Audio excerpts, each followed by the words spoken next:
ಮೊದಲನೆಯ ಪ್ರಶ್ನೆ, M S ಆಫೀಸ್ನ ಅತ್ಯಂತ ಹೊಸ ವರ್ಷನ್ ಯಾವುದು? ಇಲ್ಲಿ ಅತ್ಯಂತ ಹೊಸ ವರ್ಷನ್ ಯಾವುದಪ್ಪ ಅಂದರೆ ಎಮ್ ಎಸ್ ಆಫೀಸ್ನಲ್ಲಿ ವಿಂಡೋಸ್ 10 ಅನ್ನೋದು ಅತ್ಯಂತ ಹೊಸ ವರ್ಷನ್ ಆಗಿರ್ತಕ್ಕಂಥದ್ದು. ಆಪ್ಷನ್ ಡಿ ಸರಿಯಾಗಿರ್ತಕ್ಕಂಥದ್ದು. ಇನ್ನು ಕಂಪ್ಯೂಟರ್ ಅಷ್ಟೇ ಅಲ್ಲದೆ ಈ ಆ್ಯಂಡ್ರಾಯ್ಡ್ನಲ್ಲಿ ಅತ್ಯಂತ ಹೊಸ ವರ್ಷನ್ ಯಾವುದು? ಇಲ್ಲಿ ಆ್ಯಂಡ್ರಾಯ್ಡ್ 10 ಅನ್ನೋದು ಅತ್ಯಂತ ಹೊಸ ವರ್ಷನ್ ಆಗಿರ್ತಕ್ಕಂಥದ್ದು. ಇನ್ನು ಎಲ್ ಎ ಆರ್ ವಿಸ್ತೃತ ರೂಪ ಲೋಕಲ್ ಏರಿಯಾ ನೆಟ್ವರ್ಕ್. LARನ ವಿಸ್ತೃತ ರೂಪ ಲೋಕಲ್ ಏರಿಯಾ ನೆಟ್ವರ್ಕ್. ಇನ್ನು ಕಂಪ್ಯೂಟರ್ಗೆ ಸಂಬಂಧಪಟ್ಟಂತೆ ಎಐನ ವಿಸ್ತೃತ ರೂಪ ಆರ್ಟಿಫಿಷಿಯಲ್ ಇಂಟೆಲಿಜೆನ್ಸ್ ಅನ್ನೋದು ಎಐನ ವಿಸ್ತೃತ ರೂಪವಾಗಿದೆ. ಇನ್ನು PAN ಇದರ ವಿಸ್ತೃತ ರೂಪ personal area network. PAN personal area network. ಇನ್ನು USB full form universal service bus. ಇನ್ನು ಕೆಳಗಿನ ಯಾವುದನ್ನು ಫಾರ್ಮೆಟ್ ಸೀಟ್ ಎನ್ನುವರು? ಕೆಳಗಿನ ಯಾವುದರ ಫಾರ್ಮೆಟ್ಗೆ ನಾವು ಸೀಟ್ ಅಂತೇಳಿ ಕರಿತೇವೆ? ಈ ಎಕ್ಸೆಲ್ಗೆ ನಾವು ಸೀಟ್ ಅಂತೇಳಿ ಕರಿತೇವೆ ಸ್ನೇಹಿತರೆ. ನೀವು ಎಕ್ಸೆಲನ್ನು ಬಳಸುವಾಗ ಅಲ್ಲಿ ಇರ್ತಕ್ಕಂಥ ಚೌಕ್ ಬಾಕ್ಸಿಗೆ ಚೌಕಾಗಿರ್ತದೆ, ಆದರೆ ಆ ಪುಟಕ್ಕೆ ನಾವು ಒಂದು ಎಕ್ಸೆಲ್ನಲ್ಲಿ ಸೀಟ್ ಅಂತೇಳಿ ಕರಿತಕ್ಕಂಥದ್ದು. ಅದಕ್ಕೆ ಆರ್ಟಿಫಿಷಿಯಲ್ ಒಂದು ಹೆಸರಿದೆ, ಸೀಟ್ ಅಂತೇಳಿ ಕರೀತಾರೆ ಈ ಎಕ್ಸೆಲ್ನಲ್ಲಿ ನೋಡಿರ್ತೀರ ನೀವು. ಎಕ್ಸೆಲ್ ಬಳಸಿದವರು, ಕಂಪ್ಯೂಟರನ್ನು ಬಳಸಿದವರು ನೋಡಿರ್ತೀರ ಸ್ನೇಹಿತರೆ. ಇನ್ನು PDF ಫುಲ್ ಫಾರ್ಮ್, ತುಂಬ ಜನ PDF ಸೆಂಡ್ ಮಾಡಿ ಅಂತಿರ್ತೀರ, ಆದರೆ PDF ಫುಲ್ ಫಾರ್ಮ್ ನೋಡಿ ಸ್ನೇಹಿತರೆ, ಇಲ್ಲಿ ಪೋರ್ಟ್ರೇಬಲ್ ಡಾಕ್ಯುಮೆಂಟ್ ಫಾರ್ಮೆಟ್ ಇಲ್ಲಿ ಸರಿಯಾಗಿರ್ತಕ್ಕಂಥದ್ದು. ಇಲ್ಲಿ ನೋಡಿ ಸ್ನೇಹಿತರೆ, ಫುಲ್ ಫಾರ್ಮನ್ನು ಕರೆಕ್ಟಾಗಿ ನೋಡ್ಕೊಳ್ಳಿ. ಇನ್ನು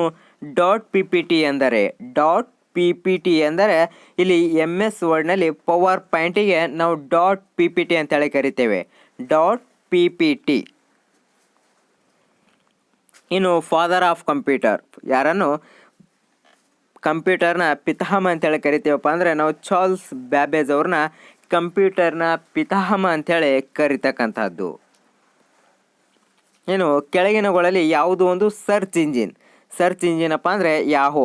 ನೋಡಿ ಸ್ನೇಹಿತರೆ, ಈ ಕಂಪ್ಯೂಟರ್ ಬಗ್ಗೆ ಬೇಸಿಕ್ ಆಫ್ ಕಂಪ್ಯೂಟರ್ ಅಂಥೇಳಿ ನಾನು ಒಂದು ವಿಡಿಯೋನ ಮಾಡಿದ್ದೇನೆ. ವಿಡಿಯೋ ಸೂಪರ್ ಆಗಿದೆ. ಆ ವಿಡಿಯೋದ ಲಿಂಕ್ ಬೇಕಾದರೆ ನಾನು ಡಿಸ್ಕ್ರಿಪ್ಷನ್ದಲ್ಲಿ ಹಾಕಿರ್ತೀನಿ. ಆ ವಿಡಿಯೋಗೆ ಭೇಟಿ ನೀಡಿ. ಅಲ್ಲಿ ಬೇಸಿಕ್ ಆಗಿರ್ತಕ್ಕಂತಹ ಎಲ್ಲ ಪಾಯಿಂಟ್ಸ್ಗಳನ್ನು ಕವರ್ ಮಾಡಿದ್ದೀನಿ ಸ್ನೇಹಿತರೆ. ಇನ್ಪುಟು, ಔಟ್ಪುಟು, ರ್ಯಾಮು, ರೋಮು, ಸರ್ಚ್ ಇಂಜಿನ್ ಯಾವುವು, ಆಮೇಲೆ ಶಾರ್ಟ್ಕಟ್ ಕೀಗಳ ಬಗ್ಗೆ ಎಲ್ಲದರ ಬಗ್ಗೆ ಆ ವಿಡಿಯೋದಲ್ಲಿ ಹೇಳಿದ್ದೇನೆ ಸ್ನೇಹಿತರೆ. ಆ ವಿಡಿಯೋದ ಲಿಂಕ್ ಡಿಸ್ಕ್ರಿಪ್ಷನ್ನಲ್ಲಿ ಇರುತ್ತೆ ಮತ್ತು ನಮ್ಮ ಸೂಪರ್ ಅಕಾಡೆಮಿಯ ಪ್ಲೇಲಿಸ್ಟ್ಗೆ ಭೇಟಿ ನೀಡಿ. ಇನ್ನು Ctrl+N ಯಾವುದರ ಶಾರ್ಟ್ಕಟ್ ಕೀ ಆಗಿದೆ? Ctrl+N ಅನ್ನೋದು ಒಂದು ಹೊಸ ದಾಖಲೆ ಅಥವಾ ನ್ಯೂ ಪೇಜನ್ನು ಬೇಕಪ್ಪ ಅಂದರೆ Ctrl+N ನೋಡಿದ ತಕ್ಷಣ ನ್ಯೂ ಪೇಜ್ ಬರ್ತದೆ, ಅದನ್ನೇ ಹೊಸ ದಾಖಲೆ ಅಂತೇಳಿ ಕರಿತಕ್ಕಂಥದ್ದು. ಇನ್ನು ಅದೇ ಹೆಸರಿನಲ್ಲಿ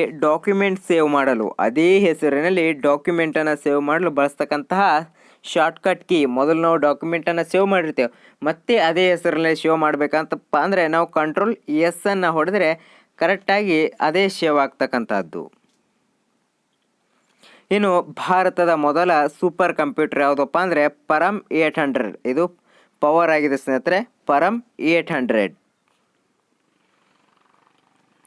ಇನ್ನು ಮೊಬೈಲ್ ಫೋನನ್ನು ಕಂಡುಹಿಡಿದವರು ಯಾರು? ನಾವು ಬಳಸ್ತಕ್ಕಂಥದ್ದು ನೀವು ಮತ್ತು ವಿಡಿಯೋನ ನೋಡ್ತಕ್ಕಂತಹ ಮೊಬೈಲ್ ಫೋನನ್ನು ಕಂಡುಹಿಡಿದವರು ಯಾರಪ್ಪ ಅಂದರೆ ಮಾರ್ಟಿನ್ ಕೂಫರ್ ಅವರು ಈ ಮೊಬೈಲ್ ಫೋನನ್ನು ಕಂಡುಹಿಡಿತಾರೆ. ಇನ್ನು ಕನ್ನಡ ಕಂಪ್ಯೂಟರೀಕರಣ ಈ ಬರಹವನ್ನು ಕಂಡುಹಿಡಿದವರು ಶೇಷಾದ್ರಿ ವಾಸು. ನೀವು ನೋಡಿರ್ಬೋದು, ಇಲ್ಲಿ ಕಂಪ್ಯೂಟರ್ನಲ್ಲಿ ನುಡಿ ಅಂತ ಒಂದು ಇದು ಬರುತ್ತೆ, ಅದನ್ನು ಕಂಡುಹಿಡಿದವರು ಯಾರಪ್ಪ ಅಂದರೆ ಶೇಷಾದ್ರಿ ವಾಸು. ಇನ್ನು ಇಂಟರ್ನೆಟ್ ಎಂದರೇನು? ಈ ಕಂಪ್ಯೂಟರ್ಗಳ ನಡುವೆ ಸಂಪರ್ಕವನ್ನು ಕಲ್ಪಿಸಿ ಮಾಹಿತಿಯನ್ನು ಪರಿವರ್ತಿಸುವ ಮತ್ತು ವಿನಿಮಯ ಮಾಡುತ್ತದೆ. ಇದನ್ನೇ ನಾವು ಕಂಪ್ಯೂಟರ್ ಜಾಲ ಅಥವಾ ನೆಟ್ವರ್ಕ್ ಅಂತೇಳಿ ಕರಿತಕ್ಕಂಥದ್ದು. ಇನ್ನು WAN ಇದರ ವಿಸ್ತೃತ ರೂಪ ವೈಡ್ ಏರಿಯಾ ನೆಟ್ವರ್ಕ್. ಇನ್ನು GAN ಇದರ full form global area network. Global area network. ಇನ್ನು ಸೆಮಿಕಂಡಕ್ಟರ್ ಮೆಮ್ರಿ ಯಾವುದು ನೋಡಿ ಸ್ನೇಹಿತರೆ, ಸೆಮಿಕಂಡಕ್ಟರ್ ಮೆಮ್ರಿ ಯಾವುದು ಅಂತ ಪ್ರಶ್ನೆ ಇದೆ. ಇಲ್ಲಿ ನಾವು ರ್ಯಾಮನ್ನು ಸೆಮಿಕಂಡಕ್ಟರ್ ಮೆಮ್ರಿ ಅಂತೇಳಿ ಕರಿತೇವೆ, ಈ ರ್ಯಾಂಡಮ್ ಆಕ್ಸೆಸ್ ಮೆಮೊರಿಯನ್ನು. ಇನ್ನು ಈ MS ಆಫೀಸ್ನಲ್ಲಿ ಪವರ್ ಪಾಯಿಂಟನ್ನು, ಮೈಕ್ರೋಸಾಫ್ಟ್ನಲ್ಲಿ ಪವರ್ ಪಾಯಿಂಟನ್ನು ನಾವು ಹೀಗೆ ಬಳಸ್ತೇವೆ. ಹೇಗೆ ಬಳಸ್ತೇವೆ ಅನ್ನೋದ್ರ ಬಗ್ಗೆ ಪ್ರಶ್ನೆ ಇದೆ ಸ್ನೇಹಿತರೆ. ಈ ಮೈಕ್ರೋಸಾಫ್ಟನ್ನು ಪವರ್ ಪಾಯಿಂಟನ್ನು ಎನ್ನುವುದನ್ನು ಒಂದು ಅಂತ ಪ್ರಶ್ನೆಯನ್ನು ಇರ್ತಕ್ಕಂಥದ್ದು. ಇಲ್ಲಿ ಪವರ್ ಪಾಯಿಂಟನ್ನು ನಾವು ಪ್ರೆಸೆಂಟೇಷನ್ ಪ್ರೋಗ್ರಾಮ್ ಆಗಿ ಬಳಕೆ ಮಾಡಲು ಬಳಸ್ತಕ್ಕಂಥದ್ದು ಈ ಪವರ್ ಪಾಯಿಂಟನ್ನು. ಇನ್ನು ಪವರ್ ಪಾಯಿಂಟ್ ಪ್ರೊಜೆಕ್ಟಿಂಗ್ನಲ್ಲಿ ಪ್ರತಿ ಒಂದು ಪುಟವನ್ನು ಹೀಗೆಂದು ಕರೀತಾರೆ. ಈ ಪವರ್ ಪಾಯಿಂಟ್ನಲ್ಲಿ ಪ್ರತಿ ಪುಟಕ್ಕೆ ಏನೆಂದು ಕರೀತಾರೆ ಅಂತ ಪ್ರಶ್ನೆ ಸ್ನೇಹಿತರೆ. ಇಲ್ಲಿ ಸರಿಯಾಗಿರ್ತಕ್ಕಂಥದ್ದು ಸ್ಲೈಡ್ ಅಂತ ಹೇಳಿ ಕರೀತಾರೆ. ಪ್ರತಿಯೊಂದು ಪೇಜಿಗೆ ಪವರ್ ಪಾಯಿಂಟ್ನಲ್ಲಿ, ಅದೇ ಎಕ್ಸೆಲ್ನಲ್ಲಿ ನಾವು ಸೀಟ್ ಅಂತ ಹೇಳಿ ಕರಿತೇವೆ, ಆಗ ತಾನೇ ನೋಡಿದ್ರಿ. ಇನ್ನು ಪವರ್ ಪಾಯಿಂಟ್ನಲ್ಲಿ ಅದನ್ನು ಸ್ಲೈಡ್ ಅಂತ ಹೇಳಿ ಕರೀತಾರೆ. ಪವರ್ ಪಾಯಿಂಟ್ನಲ್ಲಿ ಸ್ಲೈಡ್ ಅಂಥೇಳಿ ಕರಿತಕ್ಕಂಥದ್ದು. ಇನ್ನು ಯಾವ ಪೀಳಿಗೆಯ ಕಂಪ್ಯೂಟರ್ನಲ್ಲಿ IC ಬಳಸಲಾಯಿತಪ್ಪ ಅಂದರೆ 3ನೇ ಪೀಳಿಗೆಯ ಕಂಪ್ಯೂಟರ್ನಲ್ಲಿ IC ಬಳಕೆಯನ್ನು ಮಾಡಲಾಯಿತು. ಇನ್ನು ಕೊನೆಯ ಪ್ರಶ್ನೆ ಸ್ನೇಹಿತರೆ, ನಿಮಗೆ ಗೊತ್ತಿರ್ತಕ್ಕಂಥದ್ದು, ನೀವು SMS ಅನ್ನು ಮಾಡೇ ಮಾಡಿರ್ತೀರ. ಆ SMS ಫುಲ್ ಫಾರ್ಮನ್ನು ಕಮೆಂಟ್ ಮಾಡಿ ಸ್ನೇಹಿತರೆ. ಇಲ್ಲಿ ಸರಿಯಾಗಿರ್ತಕ್ಕಂಥ ಉತ್ತರನ ಕಮೆಂಟ್ ಮಾಡಿ. ನಾನು ಆಪ್ಷನನ್ನು ನೀಡಿಲ್ಲ, ಯಾವುದೇ ಪ್ರಶ್ನೆಗೂ ಕೂಡ ಆಪ್ಷನ್ ನೀಡಿಲ್ಲ ಅಂತ, ಈ ಕೊನೆಯ ಪ್ರಶ್ನೆಗೂ ಕೂಡ ಆಪ್ಷನ್ ನೀಡಿಲ್ಲ. ಸರಿಯಾಗಿರ್ತಕ್ಕಂಥದ್ದನ್ನು ಕಮೆಂಟ್ ಮಾಡಿ ಅಂತ ಹೇಳ್ತಾ ಈ ವಿಡಿಯೋ ಇಲ್ಲಿಗೆ ಮುಗಿಯಿತು ಸ್ನೇಹಿತರೆ. ಈ ಪ್ರಯತ್ನ ಏನಾದರೂ ನಿಮಗೆ ಇಷ್ಟವಾಗ್ತಾ ಇದ್ದರೆ ಮರೆಯದೆ ನಮ್ಮ ಚಾನಲ್ಗೆ ಸಬ್ಸ್ಕ್ರೈಬ್ ಆಗಿ ಮತ್ತು ಹೊಸ ನೋಟಿಫಿಕೇಷನ್ಗಳಿಗಾಗಿ ಬೆಲ್ ಐಕಾನ್ ಕ್ಲಿಕ್ ಮಾಡೋದನ್ನು ಮರಿಬೇಡಿ. ಹಾಗೆ ಲೈಕ್ ಮೇಲೆ ಒಂದು ಸಾರಿ ಕ್ಲಿಕ್ ಮಾಡಿಬಿಡಿ.